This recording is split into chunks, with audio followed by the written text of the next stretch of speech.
Hello again, welcome back to this independent filmmaker tutorial series. Trying to come up with a more exciting name. I don't know what I think I had something one time, but it slipped out of my brain. But first episode, obviously we talked all about pre-production, the development stage, scripting it, getting cast together, crew together, that kind of stuff. Organizing yourself so you can get to the point where you can start shooting things.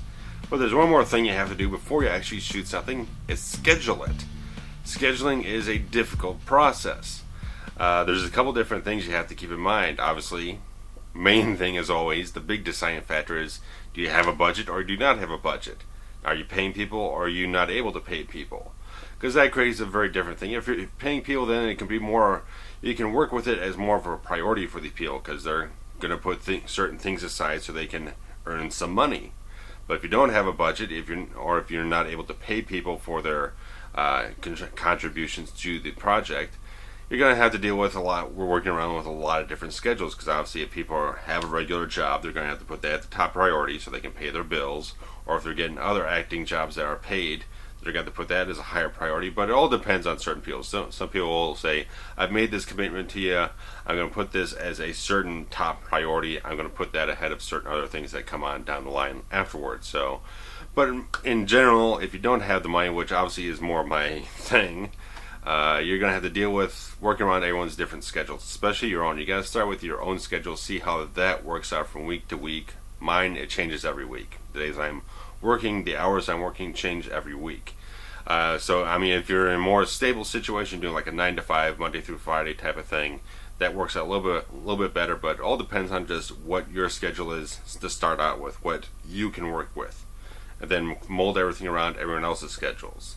And also depends on the locations that you have. Are you shooting at certain locations that you're going to have access to at a certain time of day, certain time of the week? So obviously that's just difficult stuff, but it's stuff you keep in mind. That's the main thing, to keep these pieces of information in mind when you're moving forward.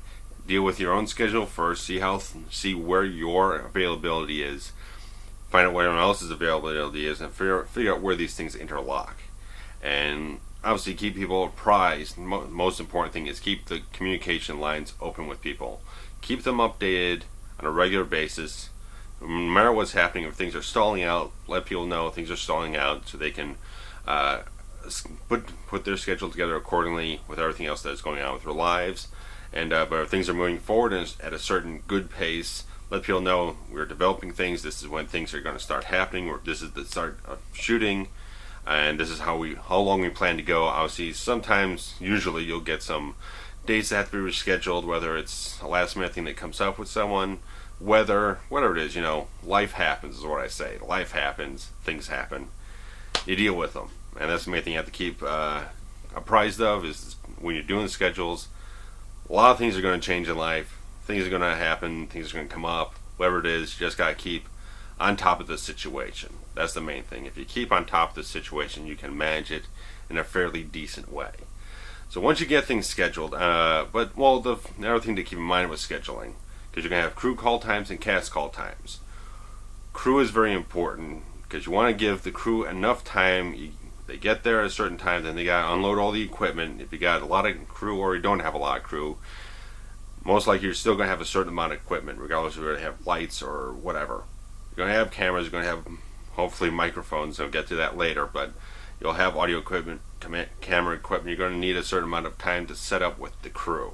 Okay, everyone's set up in the right place, get all the little things of the technology, the equipment worked out first, and then you can move forward once the cast gets there and deal with them as things progress with them.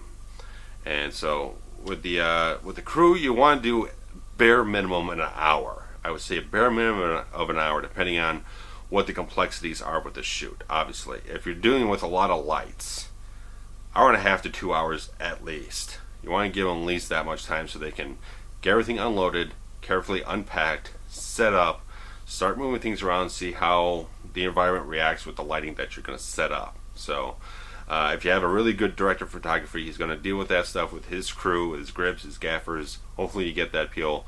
If you do have a good cinematographer, definitely try to get at least a couple people to help him out. It's going to be very crucial. Get him a gaffer, a grip, maybe just assistant camera operator, someone that just gives that extra piece of help, because there's going to be a lot of equipment he's going to have to deal with, He's going to have to deal with all the stuff that's going on with the camera, some of the monitor sound, a lot of things going on with him. So that's my experience working with Eric Woltman, that the more people you can get to help him, the better his experience is going to be, and the more he's going to be able to work with you and get things done in a timely manner. The more people you have, to an extent, the quicker things will go. But I am the sort of person, like, I don't want extraneous people laying around set. If you're going to be there, you're going to have a purpose, you're going to have something to do that is important. So keep that in mind.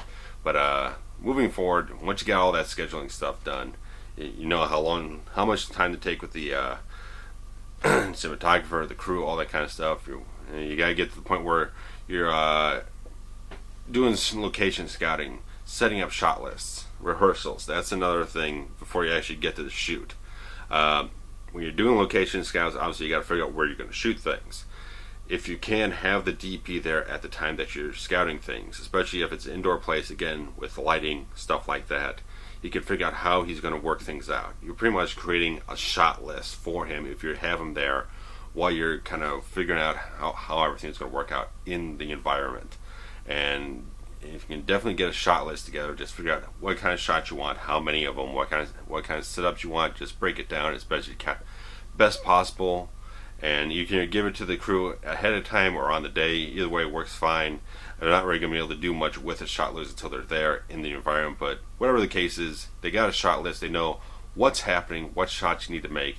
Plus, it'll really help you, because if you got, especially the more shots that you intend to get, better is to have a record of what you want to do, because there might be an insert shot or a close up here or there, whatever it is that you might forget about later in the heat of production. So rehearsals with cast and crew, you don't always get the chance to do this ahead of time, but on the Fixer we did a couple of them at the beginning of production and right at this outset of things. But as you go along, depending on what, it goes back to scheduling, what people are available to do, and especially if you have a place to do it in that's convenient for everyone to go to. But if you can do rehearsals ahead in advance of the actual shoot, I think it helps a great deal for certain actors, especially if you're doing a lot of physicality. If you're doing a fight scene, definitely get them out early so they can go through the movements, go through the motions, they know what they're doing, and they can do it safely. And but most times you're probably going to end up having them doing the run-throughs, the rehearsals on the day of the shoot. So you want to kind of have a good amount of overlap between the crew's setup time and the cast setup time, so that the actors can get there, they can get there, feel relaxed, settle in, and then they can start running lines with the different actors in the scene. You can, once they get a feel for all the dialogue, get their chemistry down, the rhythm down, figure out what exactly they want to do in the thing, then you can start blocking it out, figure out where the physical action is going to happen in the film, where they're just walking around, whatever it is. Once they get a feel together as a whole for the script and the lines and the dialogue, everything, then you can start blocking out the shots with the camera crew and all that kind of stuff, and just get right down to the matter of, now you're going to shoot. And now obviously, since you're shooting, that you're at the point now where you have to know how to work with the actors and the crew, mainly because starting with the crew, because your attention is going to be focused. Obviously I'm on the wrong side of the camera to demonstrate this, but the actors are going to be in front of you, the crew's going to be behind you. Crew's backing up, they're doing their thing so that everything in front of the camera is going to look fantastic, it's going to sound fantastic, and you just got to make sure that the actors are doing what they need to do, what you need them to do, that they're playing out the scene the way that you envision it to be.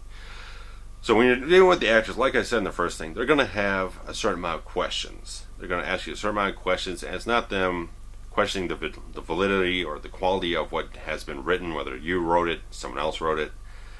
They're going to be asking this because they need to know the approach. They need to know the motivation of the character in the scene, what the scene means in emotional context, wherever it is, wherever you're doing drama, comedy, action, horror, whatever it is. They need to know what this character is doing, what the context of everything is. They need to just get into the right mindset to know where their character is, what the scene is about, where you feel that this thing is leading to, or wherever it is. They're going to be turning to you, asking these questions, and you just got to be confident. You got to take a little bit of time to think it out, absorb the idea, just walk it out in your head, and just because sometimes you might feel like you're pressed to make like a real quick answer, and you're gonna feel a little choppy, stumbling over your words. Just take the time. If you take the time, walk it through, everything's gonna be fine. Don't feel like you gotta be rushed to get an answer. You might, half the time, any kind of thing that you feel you're being perceived as is your own thing. That you're imposing this ideal on yourself, that they're thinking you're not confident, you don't know what you're doing. Just take the time, feel confident, get to the point where, okay, I got the thought worked out in my head, convey it to them, have a discussion. That's what you're here to do. So obviously, I mean, certain sets, certain locations, certain shoots, they're going to be fast-paced or slow-paced, wherever it is. Just take the time to convey your ideas clearly, concisely, and everything should be fine. Obviously, like I said, they're going to ask questions. Your job is just to provide the best answer possible. And film is a collaborative process. A lot of actors, actors work with a lot of different directors. Directors don't work with a lot of other directors. So the thing is, because Michael Mann once said this on something for Collateral, saying that I don't know how anyone else makes a movie. This is the way I make it. So I mean, each director is going to make a movie in their own way. They're going to have their own method, their own process of doing things, and each actor deals with all these different types of ways of doing things. So let them know what it is that you're comfortable with. Are you comfortable with them improvising things from the script? Are you willing to change things around a little bit?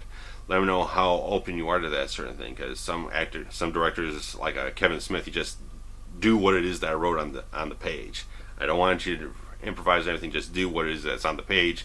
Me, I haven't thought of every great idea in the world, and I'm open to other people injecting their own ideas, their own thoughts into something that can make this a better product in the end. And I just lost the thought in my head, but they can bring. My thing is, that's what it was. You don't have to stick to the exact words that are written on the page. Stick to the spirit of what I wrote. Stick to that. You can, if you got to change up a couple words or whatnot to make it feel like more natural, make it easier for you to get it out, stick to the spirit of what's on the page. And that's all I ask. And that's my thing. And working with the crew, a little different, because it's less, because obviously they're not dealing with a performance, they're dealing with technical aspects of production. So if there's certain things that you want, a certain something in the frame that's not working out right, a certain light that's not working, you gotta be able to convey what it is that you don't like about it, or sometimes you might not care what it is that you don't like about it. But if you get a real good DP like Eric Woltman, he's gonna like talk method with you, talk a little technique with you, try and figure out exactly what works in the context of the scene, what works stylistically. You're just gonna have a good amount of conversation, but it shouldn't be argumentative. It should be, I mean, sometimes you might get an argument. I mean, things happen, but creative differences and all that. But if you got people who are in it for the creative process and they're professional people, they're going to have a discussion with you. They're not going to have an argument with you. So, good thing to screen these people ahead of time. Get an interview with, because obviously you're going to audition actors, but you should do interviews with cast and crew first. Get to know them first before you officially bring them onto production. Get a feel for what their personality is, what their history is, what their experience is. Only so much can be told from what's on a resume. Get to talk with the people and feel what the person is like. Feel how they work, what if they have a certain amount of criteria, demands, whatever it is, requirements. We'll find out what that is ahead of time. And but when you're working on the set, on the shoot, you just gotta be able to. You got obviously everything is vision. You have to have a vision going into doing what you want to do, obviously. And the idea is find a way to convey the vision to the cast, to the crew. Figure out how you want things to move around in the scene primarily. But when you're talking with the cast and when you're talking with the crew, sometimes if you have a large crew, you might want to do a hierarchy type of thing, compartmentalize things. If there's a certain problem with the lighting or something like that, talk to the DP. DP will talk with the gaffer, and they'll do the whole thing so you can deal with whatever you have to deal with the cast or whatever it is. Or you might have assistant director was on set, which on Dead of Night I did. Mark was a fantastic assistant director. I'd love to have an assistant director every single time with him. Assistant director will deal with the extras. He'll deal with all the various elements of production, crew, and everything like that. So you can just deal with getting everything set with the actors and get everything set in front of the camera. And he'll deal with everything behind the camera, primarily until something really demands your attention on an artistic level or something like that, or a problem-solving level. So, but if you're going to deal with people directly, make sure that you're dealing with people directly. If something's going wrong, or if you need to say this thing's not happening today, make it you who's dealing with these people directly. Don't delegate that kind of important work to someone else. Make sure people are getting it straight from you. They understand what's going on, and everything should be okay. Because I've had those experiences where early on in Vengeance, you talk with your son, doesn't go wrong. Someone isn't able to show up for the shoot. Someone else has got to go home. Had to be told that you should go ahead and talk with the guy, let him know this is what's going on, and just deal with it, and it's all done. There's no problems. But so working with cast and crew is just a matter of also respect. Respect is absolutely key with everything. If people think you're an asshole, if you think you're disrespectful, they don't think you appreciate what they do, they're not going to stick around. They're not going to want to stick around, not deal with you. I always said that. I mean, because Fixture went on production-wise a year and a half. If myself and or Eric Rotman were just jackasses, we were unpleasant people to be around, Nick Deach wouldn't have stuck around, and rightfully so. And he's a guy he stuck around because he believed in us. He liked working with us. He believed in the project. He was dedicated to it, and we gave him the appreciation and respect that he deserved, and allowed him to go off and work on different projects when things were a little bit more delayed and postponed. So it was all very agreeable. So we were able to work things out and be amicable and just deal with things as they came along in a very mindful way. So always keep that in mind. Just be as open and flexible as possible. The less resources you have, the more flexible you have to be. So obviously, next up, dealing with equipment. Obviously, like I said before, camera's not too important, but make sure it's something that's decent quality. Look online, watch a couple short films, nothing that's too high end, but just understand that you do need a certain level of quality. Make sure it's at least a digital camera that does 16:9 widescreen. If you can get HD, that's fantastic. But especially myself, like Dead of Night, we shot in standard def, and I think it looks very, very good. It's all about the talent that you have behind the camera. Lighting. Absolutely, I think you don't need $1 million to light something in an interesting way. If you have lights, whether it's professional lights or you don't have anything that's really professional, if you have decent lighting gear, you can create a film that looks good, looks interesting, that's not flatly lit. It's not, it doesn't look like it's some cheap TV pilot from the 1980s or 70s. It looks like something that has some artistic merit to it because you took some time to just create a nice, interesting lighting scheme, whatever it is that is appropriate to what you're shooting. And audio is very important. You should definitely not rely on the built-in mic on the camcorder, because that will pick up every sound in the room, especially if you're in a room and there's a lot of echo going on, bouncing off the walls, or if you're outside and there's a lot of traffic, it's going to pick up a lot of background noise. Try to get a directional shotgun mic at least. The one I have is $40 from AudioTechnica, and it works fine for me. It works very consistently when I'm indoors doing a vlog, out shooting live videography, or doing a shoot outside. It's all very consistent quality. So bnhphotovideo.com, absolute best place you can go for between consumer grade to professional grade production equipment, audio, video, everything. Go there, you'll find some great stuff. Prices kind of you just gotta be willing to pay a little bit of money to get something that's decent, but it's a solid site. You'll never really have any problems whatsoever with it. But even then, like I said, audio is very important. You're not going to realize what you need until you find out what the results are with not having it. You don't know how important audio is until you hear bad audio. When you hear something that just sounds like crap, try to go out and get something that's like I said, this thing's about $40. You can get it fairly easily. And you can also create some homemade equipment. There's a you can get a boom pole. You can create your own boom pole. Go to a hardware store. You're going to get some links down in the description to a couple websites where you can get these quick tutorials on how you can build these things and what parts you need. You can create. I've created a homemade boom pole, and it works fantastically. It's a nice telescoping rod, and it works fantastically. So, and there's also the homemade steadycam. You're going to get that link below too. I've not had as much luck with that. I think it's more just the fact of the quality of the craftsmanship, or just the amount of counterweight you have on it. But you can create your own homemade Steadicam, because a real one's going to cost you about $2,000. Most people are not going to have that money on hand just starting out as a filmmaker. But Steadicam can really, if you can get that fluidity, stylistically, if you want to go handheld, go ahead and go handheld. But every so often, that smooth glide is just going to create such a beautiful image, such a beautiful, lengthy style of cinematography. And I don't know if there's anything a tutorial there for a homemade dolly track, but that would be fantastic too if you could find that, because in the Fixer PI Dangerous we got some dolly track shots that just look wonderful, and they just create this extra bit of production value. You got this nice moving shot, smooth as it gets, and just you can do a couple different things, do a pan or something like that. It just looks phenomenal. It just creates a whole different feel to the thing.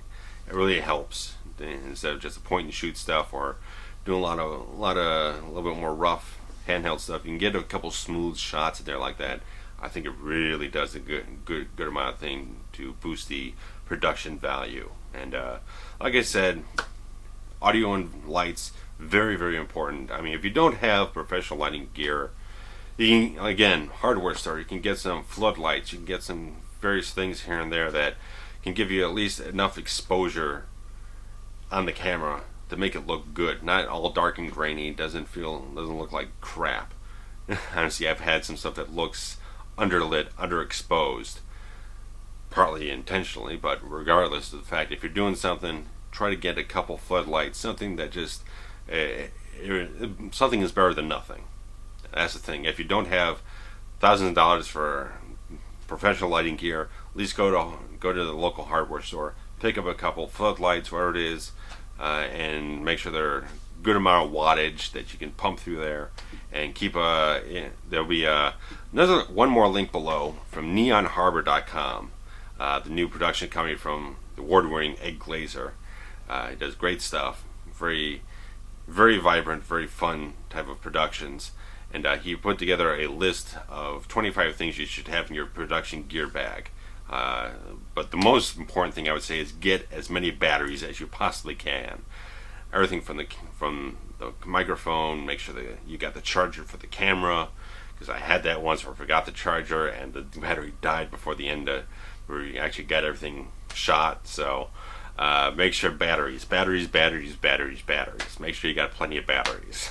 You can never have too many, but you can check out that link below to neonharbor.com and get a nice solid list of stuff that you should have on hand for all kinds of contingencies, all kinds of weird things that might happen. And that's all I got for you on this one. That's gone on a little longer than I anticipated, but I think it's better than the first time I recorded this. A little bit more energy, a little bit more concise, and obviously you won't see that version, but I got everything out to you that I feel I needed to. There might be other episodes. There's going to be more than just 4 episodes of this thing. There will be more things that come up that I'll be like, want to delve into this little aspect of production or something like that more in depth, or get something, probably maybe even get someone else with a little bit more perspective, a little more experience to kind of join me on an episode or something, or whatever it is, just give a little more insight, because I'm not the be-all end of all this type of stuff. Other people know more than I do. They have more experience. They've dealt with productions with budgets and all this kind of stuff, so the future is wide open for this series. Obviously next time we'll deal with post-production, which is a whole bunch of interesting stuff. But this is shooting the damn thing is the most rigorous part. Getting all the people together and shooting things and getting it all done. There's going to be a lot of, when you're shooting stuff, there are going to be problems that arise. You got to be able to deal with things in the most, don't jump and get panicked and whatnot. Take some time to figure it out. know a shoot is going to take as long as it's going to take. You might schedule out for 3 hours. It might end up being 5 hours. If you're with professional people, they're generally going to understand that these types of things are going to happen. Hiccups are going to happen. Things are going to, some might be late, some might get lost to the shoot. Something's going to happen. Ultimately, especially with me, first day of production on a new project, something always goes wrong. I have this curse, and I hope I can break it with the next project. But we're going to see if that happens. So that's all I got. It's been about 26 minutes. I'm going to cut this off. I'm going to kill it right here. And I know there's a whole shit ton more stuff I could probably spew out here, but this is probably long enough for you. Post-production next time, we'll have a marketing episode. Might have a special guest on there, because my friend Trent from Hemi, he's great with marketing ideas. I think it'd be great to have someone a little bit more savvy towards that to have me in this thing. But obviously I've had problems getting together with Trent to do some things on the video camera. But hopefully sooner than later we'll get some more varied content out to you. And that's all I got for you this time. Bye bye. Hope you enjoy the stuff. Post comments, hit a like button, subscribe, share links around. I'll see you later. Bye bye.